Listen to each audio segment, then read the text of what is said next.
Jésus leur parla de nouveau et leur dit, « Je suis la lumière du monde. Celui qui me suit ne marchera pas dans les ténèbres, mais il aura la lumière de la vie. » Jean 8, 12. Christ est la lumière du corps. Dans Jean 8, 12, le Seigneur fait cette déclaration, « Je suis la lumière ». Le pain est naturellement pour nourrir, et la lumière est indispensable pour voir.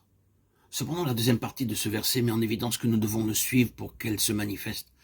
Bien que nous soyons nés de nouveau, nous ne pouvons pas dire qu'en expérience Jésus est notre lumière. Mais ce que nous savons, c'est que nous avons la vie. Jean déclare, la vie était la lumière et elle éclaire tout homme. Jean 1, 4, 9. Nous le voyons, nous ne pouvons pas dissocier la vie et la lumière. La lumière est dans cette vie et la vie est en Christ seul. Ainsi Christ est la lumière parce qu'il est la vie. Je suis le chemin, la vérité et la vie. Jean 14, 6. Le psaume 36, 10 déclare, « Car auprès de toi est la source de la vie.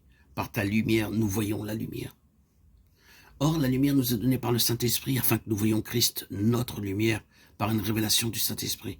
Voir, c'est le fait, la vision est ce que nous voyons. Je puis comprendre ce fait que Jésus est la lumière, sans en avoir l'expérience. Sans elle, nous ne dirons que des vérités, sans en posséder les réalités. Job avait entendu, mais ce n'est que lorsqu'il vit qu'il se condamna pour ce qu'il était en lui-même. Mon oreille avait entendu parler de toi, maintenant mon œil t'a vu, c'est pourquoi je me condamne et me répands sur la poussière et sur la cendre. Job 42, 5, 6.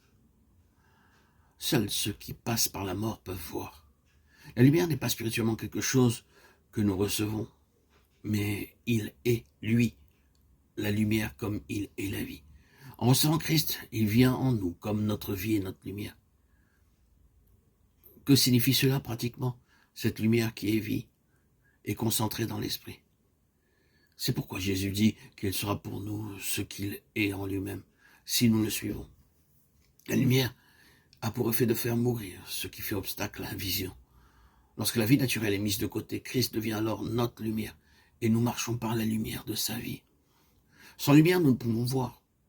Spirituellement, nous ne voyons les choses de Dieu que par la lumière de cette vie.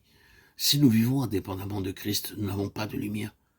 Sa vie est claire uniquement si nous vivons pour le Fils. Cette lumière, cette intelligence sont dans la vie. Nous ne pouvons rien connaître de nous-mêmes ni de Christ, à moins de demeurer en lui par la foi. Vivre en lui et par lui nécessite tout d'abord de vivre pour Christ. Cela signifie l'abandon de tout notre être à Christ. Seul le profond besoin de vivre pour lui, par amour pour lui, permet à l'esprit de faire couler cette vie dans les membres que nous sommes. C'est par elle que nous voyons progressivement les valeurs et les richesses infinies que nous possédons en Christ.